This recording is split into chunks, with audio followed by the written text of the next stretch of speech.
손흥민이 2022년 새해 첫 경기에서도 역시나 팀을 구하는 결정적인 활약으로 토트넘이 귀중한 승점 3점을 따내며 리그 6위로 올라섰습니다.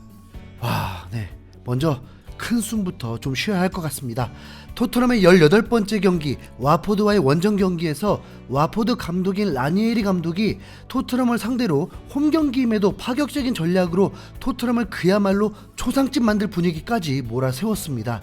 토트넘은 점유율이 전반전만 80% 육박하면서 끊임없는 공격을 시도했지만 2% 아니 30% 아쉬운 정확도에 고전을 면치 못하고 무득점을 했고, 후반에도 와포드도 좀 더 역습에 적극적이면서 기회를 만들기도 하면서 지루한 접전으로 90여 분까지 무득점 경기였습니다.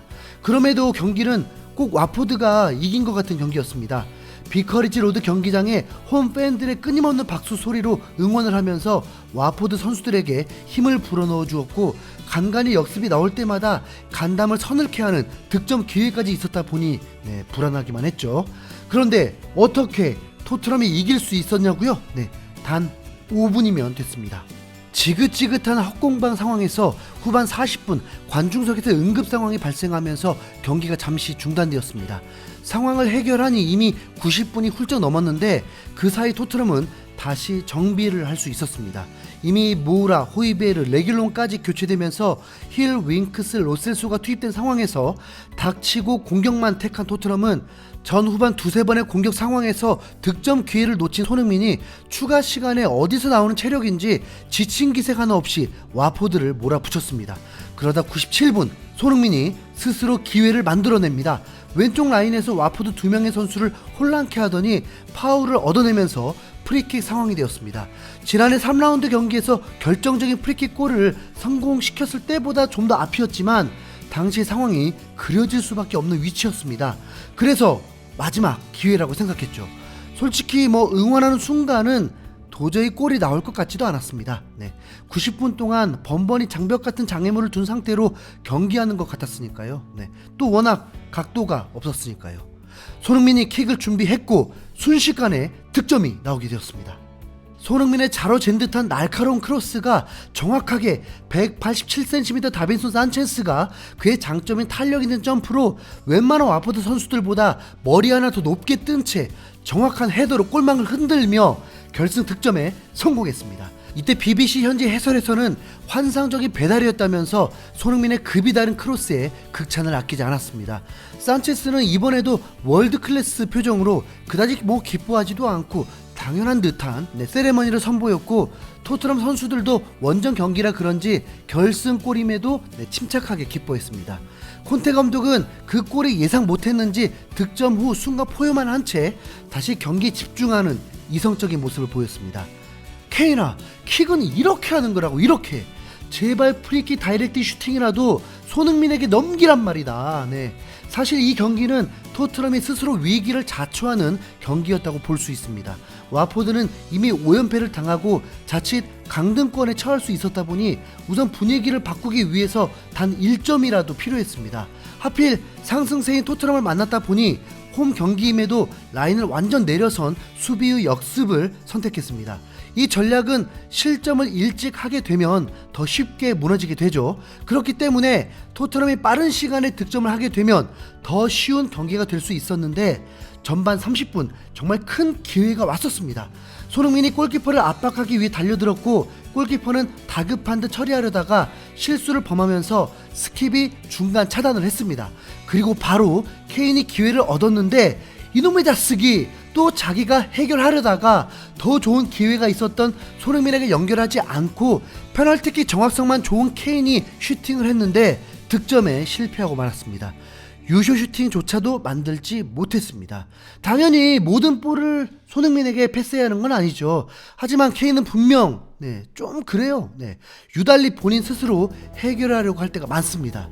손흥민은 ESPN도 인정할 만큼 세계 최고의 피니셔 중 한 명인데 충분히 의지할 만한데 자존심인가? 손흥민은 망연자실 그 자리에 가만히 있더군요. 이 순간만 득점이 나왔다면 경기는 쉽게 풀어졌을 것입니다. 암튼 좀 그렇습니다. 손흥민은 이번 경기에서 왼쪽 윙어라고 볼 수 없을 정도로 좌우 중앙 모두 움직이면서 완전 프리롤로 활용되었습니다.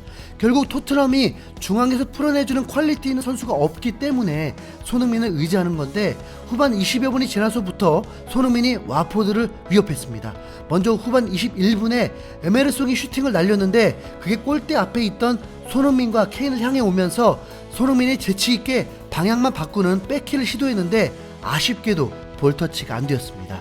또한 후반 26분에는 모우라의 롱패스를 손흥민이 다이렉트로 슈팅을 했는데 와포드 골키퍼의 엄청난 반사신경으로 득점이 실패하고 말았습니다. 솔직히 손흥민이 키퍼한테 강하게 킥을 한 것과 같았죠. 와포드의 전략은 제대로 통했습니다. 반코트 경기를 하니까 반코트 안에 거의 20명이 밀집되어 있었습니다. 수비 후 역습 전략은 사실 믿음직한 공격수가 꼭 필요하고 그래야 기회를 이어갈 수 있는 건데, 와포드의 보나벤처라는 선수가 손흥민과 득점이 같은 8골로 위협적인 선수가 있었다 보니 이 전술을 택한 것입니다.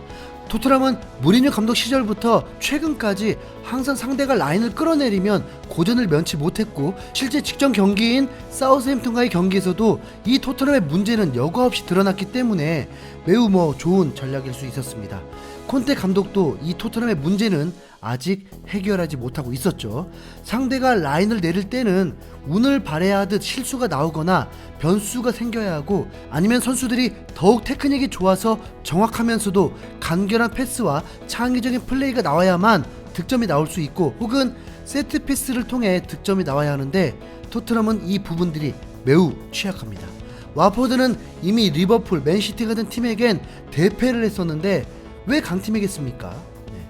전반전에 단조로운 공격으로 에메르송의 크로스는 정말 많이 올렸는데 이미 대부분 차단될 수밖에 없었고, 죄송합니다, 아놀드가 계속 생각나서 이런 토트넘의 약점을 손흥민이 해결해 줬습니다. 결국 마지막 세트피스로 무너뜨렸으니까요. 또한 후반 체력이 바닥이 났을 텐데도 체력을 보충할 대체 에너지를 멘탈로 돌리면서 후반 마지막 순간에도 팀 득점을 위해서 기회를 만들어주려 정말 많이 뛰었습니다. 손흥민은 이날 경기에 또 킹 오브 더 매치에 선정되면서 이번 시즌 살라와 공동 1위가 되었습니다. 미국 매체 MBC 스포츠는 손흥민은 자신이 직접 득점한 것이나 다름없는 경기의 유일한 골에 도움을 올렸다, 이렇게 극찬받았고, 영국 축구 매체 풋볼 런던은 손흥민은 초반 부진을 만회하고 임팩트를 보여주기 위해 고군분투했다. 경기 종료 15분을 남기고 상대 선방에 막혔지만 좋은 득점 기회를 잡기도 했다. 후반 추가 시간에 산체스의 골을 도운 프리킥으로 팀에 기여했다, 이렇게 전했습니다. 축구 통계 전문 사이트인 후스코드닷컴도 손흥민에게 팀 내 1위에 해당하는 평점인 8.09점을 부여하면서 그의 활약을 지켜 세웠습니다. 콘테 감독은 우리가 이길 만한 경기를 했다. 그러나 마지막까지 팽팽했고 결국 골을 넣었다. 경기 중에 골 찬스를 만들기 위해 노력했다. 상대의 밀집 수비로 쉽지 않았다, 이렇게 전했습니다. 아직 시즌 20경기나 남았고 앞으로도 이런 밀집 수비 전술을 들고 나올 팀들도 많기 때문에 토트넘이 이 숙제를 꼭 풀어내야겠죠. 새해에 손흥민이 득점과 다름없는 선물을 안겨주면서 팬들을 즐겁게 해줬습니다. 시작이 좋죠. 아스날이 맨시티에게 패배하면서 4위 진입이 얼마 남지 않았습니다. 그 경기가 바로 2주 후 아스날과의 빅매치로 결정이 됩니다. 토트넘은 앞으로 2주 동안 리그 경기를 쉬고 대신 FA컵과 카라바오컵으로 3경기를 치르게 됩니다. 이야기가 많을 듯한 2022년 한 해가 될 듯합니다. 오늘 영상 여기까지 하겠습니다. 시청해주신 여러분 정말 감사드리고요. 시청해주신 김에 좋아요, 구독 좀 더 부탁드리겠습니다. 감사합니다.